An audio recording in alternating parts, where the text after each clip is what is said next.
नमस्ते बच्चों, आज हम पढ़ेंगे दो चरों वाले रैखिक समीकरण ax plus b y plus c बराबर 0। ये एक समीकरण है। इसमें यहाँ x की उच्चतम घात 1 है और y की भी 1 और दो चर है x और y। इन दोनों की घात 1 है, इसलिए इसको हम कहते हैं रैखिक समीकरण। तो ये दो चर है, तो इसको दो चरों वाला रैखिक समीकरण कहेंगे, जहाँ a b c वास्तविक संख्या है। ये जो x का गुणांक है ये और y का गुणांक b और अचर पद c, ये तीनों वास्तविक संख्याएं हो सकती है। a और b दोनों कभी शून्य नहीं होंगे। अगर इन दोनों में से कोई एक शून्य हो गया तो फिर वो एक चर वाला रैखिक समीकरण हो जाता है। अब अगर ये दोनों a और b वास्तविक संख्याएं हैं, शून्य नहीं है, तो फिर ये दो चर वाला रैखिक समीकरण होता है। दो चरों वाले रैखिक समीकरण के अपरिमित रूप से अनेक हल होते हैं, यानी कि इस समीकरण में x के लिए y का कोई न कोई एक हल जरूर होगा। इसके अपरिमित रूप से अनेक हल हम ज्ञात कर सकते हैं।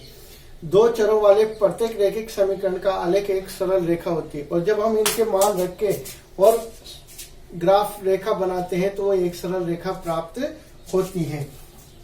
दो चरों वाले रैखिक समीकरण, इनको दो समीकरण दिए जाते हैं जिनको हम कहते हैं युगपत समीकरण। युगपत समीकरण में उनके गुणांकों की तुलना करके हम बता सकते हैं कि जो समीकरण युग्म दिया है उसकी प्रकृति क्या है, हल की प्रकृति कौन सा हल है, जो ग्राफ रेखाएं प्राप्त होगी वह किस प्रकार की होगी, और वह जो समीकरण युग्म है वह संगत है या असंगत। जैसे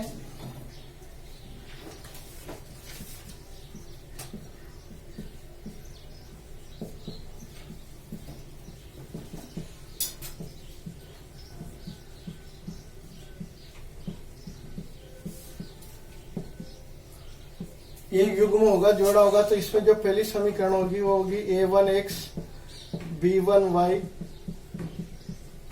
यानी कि जो पहली समीकरण दिया जाएगा उसमें x का गुणांक होगा a1, y का गुणांक b1 और अचर पद होगा c1। दूसरी जो समीकरण होगी उसमें x का गुणांक होगा a2, y का गुणांक b2 और अचर पद जो होगा वो होगा c2। इनके गुणांकों की तुलना करके आप हलों की प्रकृति बता सकते हैं। यदि a1 बटा a2 बराबर नहीं है b1 बटा b2, तो जो हल होगा वह होगा अद्वितीय हल। हल की प्रकृति होगी अद्वितीय हल होगा। जो ग्राफ में रेखाएं प्राप्त होगी एक बिंदु पर प्रतिच्छेदी, ग्राफ में रेखाएं जो प्राप्त होगी वो प्रतिच्छेदित रेखाएं, और समीकरण युग्म जो होगा वो होगा संगत निकाय, संगत निकाय होगा। दूसरी स्थिति होती है यदि a1 बटा a2 बराबर हो b1 बटा b2 और बराबर हो c1 बटा c2। यदि ये तीनों गुणांक बराबर है तो वहां होते अनंत हल या अपरिमित रूप से।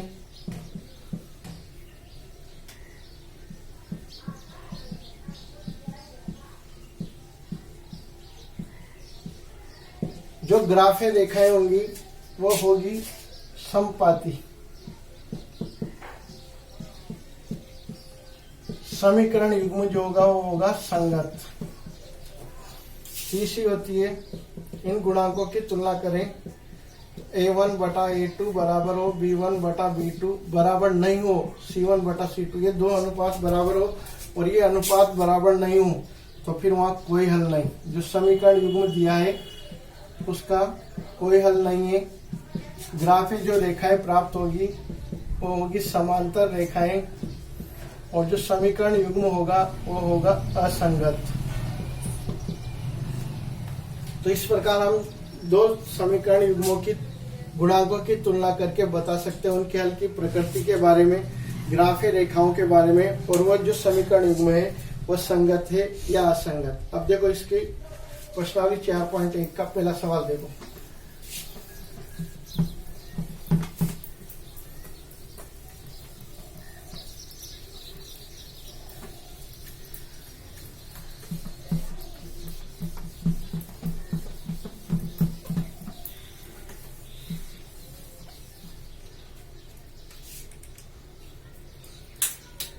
पहला सवाल है,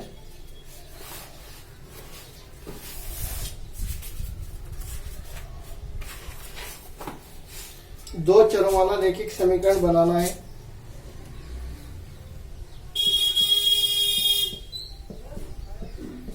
एक नोटबुक,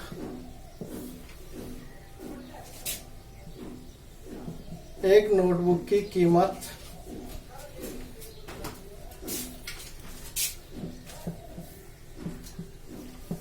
एक कलम की कीमत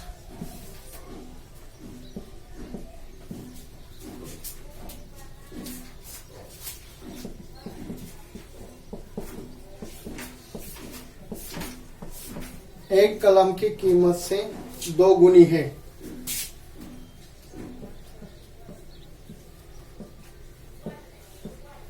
इस कथन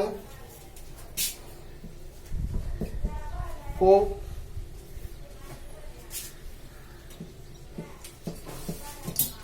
निरूपित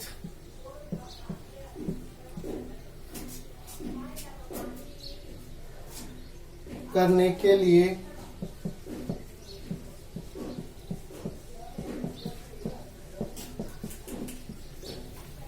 दो चरों वाला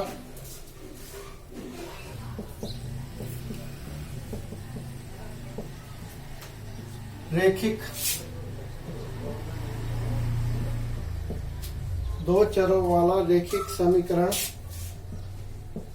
लिखिए। अब इसमें हमें दो चरों वाला रैखिक समीकरण लिखना है, तो दो की कीमत दी हुई है, उनको दो चरों के रूप में मान सकते हैं। हल करने के लिए माना नोटबुक की कीमत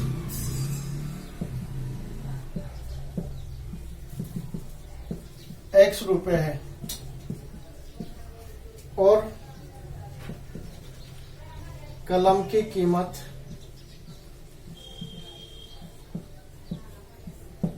y रुपए है। ये दो चर हो गए, एक तो नोटबुक और एक कलम। इन दोनों की कीमत की तुलना की गई है। जो नोटबुक की कीमत है वह कलम की कीमत से 2 गुनी है, इसलिए प्रश्नानुसार नोटबुक की कीमत है x रुपए और कलम की कीमत है y रुपए। अगर इनको बराबर करें तो ये दुगनी है, तो दुगनी करने के लिए, इनको बराबर करने के लिए इसको 2 से गुणा कर देंगे, तो 2 कलम का मूल्य और 1 नोटबुक का मूल्य दोनों बराबर है, तो y को 2 से गुणा कर देंगे, तो ये समीकरण हो जाएगी अपनी x माइनस, इसको आगे लें तो 2y बराबर 0। ये इसका रैखिक समीकरण हो गया, यही इसका आंसर हो जाएगा। तो इस प्रकार हम दो चरों वाला रैखिक समीकरण बना सकते हैं। ऐसे देखो, इसका दूसरा सवाल है,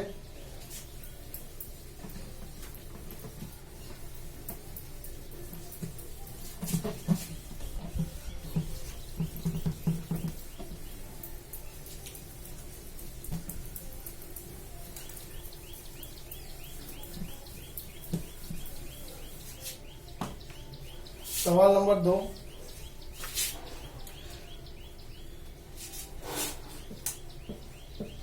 निम्नलिखित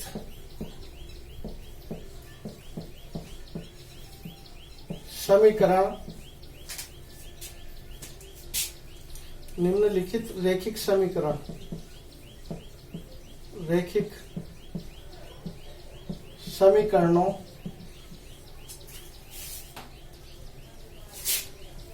समीकरणों को ax plus by plus c बराबर 0 के रूप में व्यक्त कीजिए।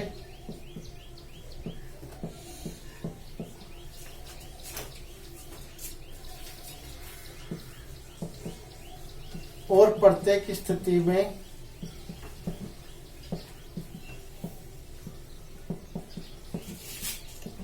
a b और सी का मान बताइए।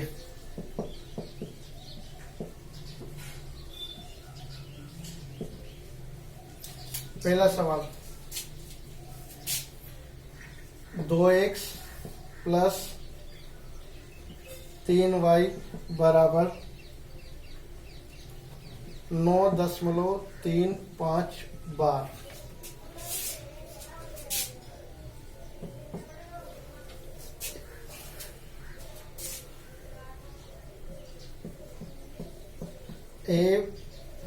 ax by प्लस सी बराबर 0 के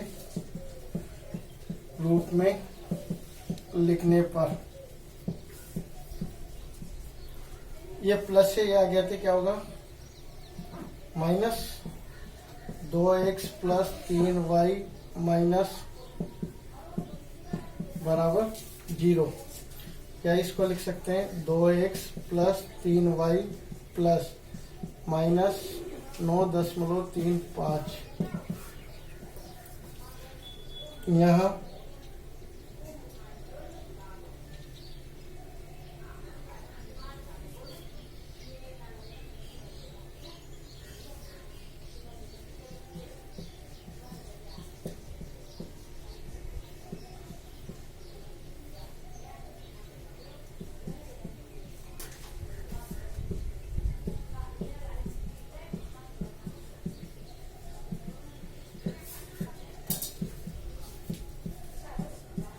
दोनों समीकरणों के अचर पदों की तुलना करने पर x का गुणांक क्या है a, यहाँ x का गुणांक 2 है, तो यहाँ a बराबर होगा 2। y बराबर y का गुणांक 3, तो इन दोनों की तुलना करें तो b बराबर होगा, y का गुणांक 3 है तो b बराबर कितना होगा c, अचर पद है c बराबर होगा -9.35 बार। तो इस प्रकार हम बता सकते हैं a, b और c का मान।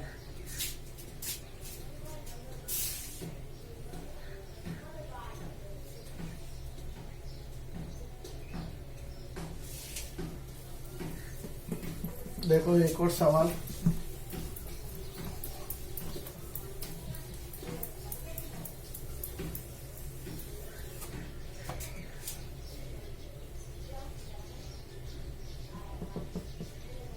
x माइनस वाई बटा 5 माइनस 10 बराबर 0, या इसको हम लिख सकते हैं x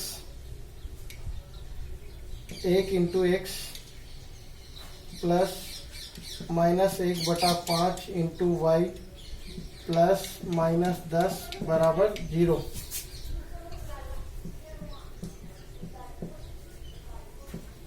इस समीकरण की तुलना ax plus by plus c बराबर 0 से करने पर, यहाँ a बराबर x का गुणांक a है तो a बराबर होगा 1, b बराबर y का गुणांक -1/5, c बराबर -10। ये इसके आंसर हो जाएंगे। एक और सवाल,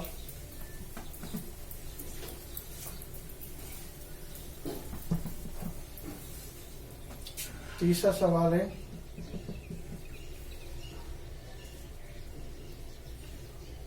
दो एक्स प्लस 3y बराबर 6, या इसको हम लिख सकते हैं 2x प्लस 3y माइनस 6 बराबर 0।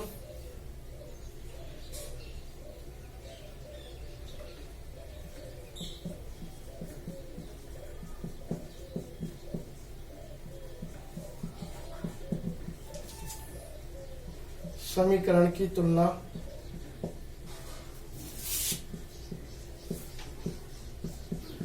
ax plus by plus c बराबर 0 से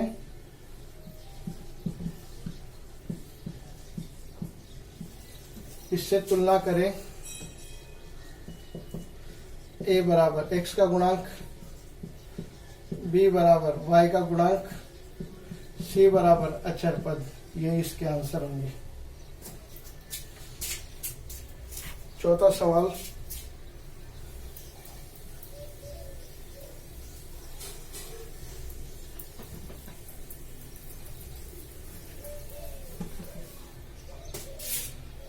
चौथा समीकरण दिया है x बराबर 3y, या पक्षांतर करें x माइनस 3y बराबर 0। अब इसको x plus b y plus c के रूप में लिखें। अचर पद नहीं है तो अचर पद की जगह आ जाएगा 0। समीकरण की तुलना ax plus b y plus c बराबर 0 से करने पर a बराबर 1, b बराबर -3, c बराबर 0। ये इसके आंसर हो जाएंगे।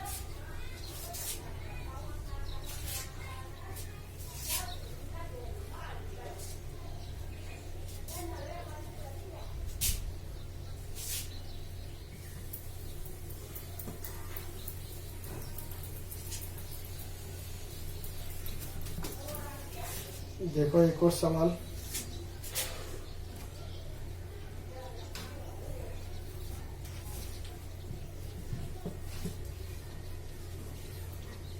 पाँच माइनस 2x, 5 बराबर 2x, या इसको लिख सकते हैं -2x प्लस 5 बराबर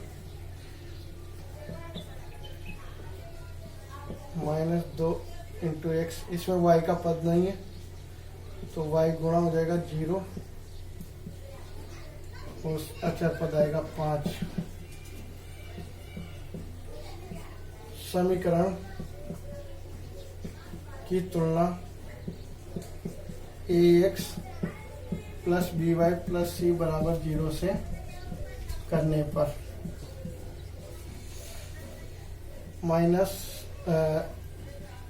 a बराबर होगा -2, b बराबर 0, c बराबर 5। ये इसका आंसर हो जाएगा।